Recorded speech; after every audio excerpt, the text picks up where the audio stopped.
میرا دل بدل دے، میرا دل بدل دے، میرا دل بدل دے۔ کپڑے کی ناپاکی کے حوالے سے ایک بات یہ عرض کر دوں کہ بعض لوگوں کو پیشاب کے قطروں کی بیماری ہوتی ہے اور بعض لوگوں کو وسوسہ ہوتا ہے۔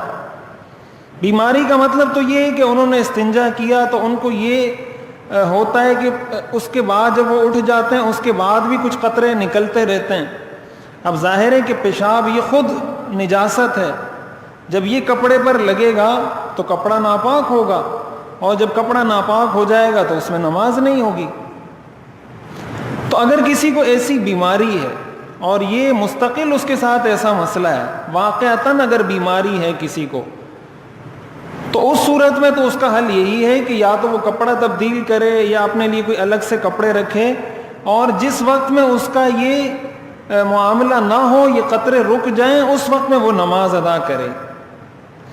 لیکن اگر پوری نماز کا وقت گزر جاتا ہے، پوری نماز کے وقت گزرنے کا مطلب یہ ہے کہ فجر کا وقت داخل ہوا اور پھر فجر کا وقت ختم ہو گیا، یہ مطلب ہوتا ہے پوری نماز کا وقت گزرنے کا، یا ظہر کا وقت داخل ہوا اور ظہر کا وقت ختم ہو گیا، یا عصر کا وقت داخل ہوا اور عصر کا وقت ختم ہو گیا، اور اس پورے عرصے میں اتنا موقع بھی اس کو نہیں ملا، اتنی دیر بھی اس کے وہ قطرے نہیں رکے جس میں وہ نماز پڑھ سکتا ہو۔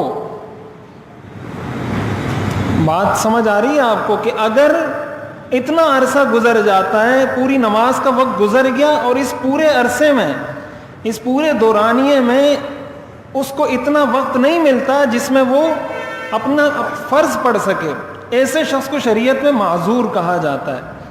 معذور کا مطلب یہ ہوتا ہے، اس کا حکم شریعت میں یہ ہے کہ جب نماز کا وقت داخل ہوگا تو وہ وضو کر لے گا، فجر کا وقت داخل ہوا وہ وضو کرے، اپنی فرض نماز پڑھے، اگرچہ اس کے ساتھ یہ مسئلہ جاری ہو، وہ اپنی نماز پڑھے اور تلاوت کرے، نفل پڑھتا ہے، جو بھی پڑھتا ہے۔ جیسے ہی نماز کا وقت ختم ہوگا تو اس کا وضو ٹوٹ جائے گا۔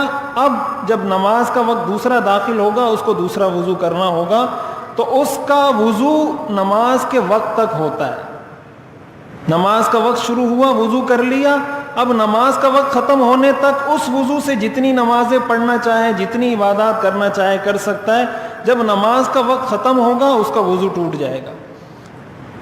لیکن اگر کسی کو اتنا وقت مل جاتا ہے جس میں وہ نماز پڑھ سکتا ہے، مثلاً اگر 4 5 6 منٹ اس کو مل جاتے ہیں تو 4 5 6 منٹ میں انسان فرض نماز پڑھ سکتا ہے، تو ایسی صورت میں وہ معذور نہیں ہے، اور اس کو اسی صورت میں اس وقت نماز پڑھنی ہوگی جس وقت اس کو یہ کیفیت نہ ہو، اور اس وقت وہ نماز پڑھ لے۔ لیکن بہت سارے لوگوں کو یہ بیماری نہیں ہوتی، ان کو وسوسہ ہوتا ہے، اور اس کی بہت ساری علامات ہیں۔ پہلی علامت اس کی یہ ہے کہ جب اس نے نماز نہیں پڑھنی ہوتی تو اس کو کبھی خیال نہیں آتا کہ میرے پیشاب کے قطرے نکل رہے ہیں۔ جیسے ہی نماز پڑھنے آئے گا، وضو کرے گا، اس کو یہ وسوسہ پیدا ہو جائے گا۔ یہ اس بات کی علامت ہے کہ اس کو بیماری نہیں ہے۔ اگر اس کو بیماری ہوتی تو پہلے بھی اس کا دھیان جاتا ہے اس طرف۔ یہ عموماً ان لوگوں کے ساتھ بھی ہوتا ہے جو کوئی توبہ کر کے، توبہ طائب ہو کر، اپنی گناہوں کی زندگی چھوڑ کر شریعت کے مطابق زندگی گزارنا شروع کرتا ہے تو شیطان اس کے پیچھے پڑ جاتا ہے۔ اب اس کو یہ وسوسہ ہو رہا ہے کہ پتہ نہیں میرا وضو ہے یا نہیں، پیشاب کے قطرے تو کہیں نہیں نکل رہے، اس وسوسے میں اس کو مبتلا کر دیتا ہے شیطان۔ اور ظاہر یہ شیطان کا کام ہے، شیطان کا ایک نام ہے وسواس۔ ہم پڑھتے ہیں نا من شر الوسواس الخناس، کہ اس شیطان کے شر سے میری حفاظت فرما جو وسوسہ ڈالتا ہے۔ تو اس وسوسے کی شریعت میں کوئی حیثیت نہیں۔ بہت پریشان ہوتے ہیں، انسان نفسیاتی بن جاتا ہے، اور اس کا بھی حل حضور علیہ الصلاۃ والسلام نے امت کو بتایا ہے۔ حدیث شریف میں آتا ہے کہ حضور علیہ الصلاۃ والسلام جب استنجا کرتے تھے یا وضو کرتے تھے تو آپ ایک چلو بھر پانی لے کر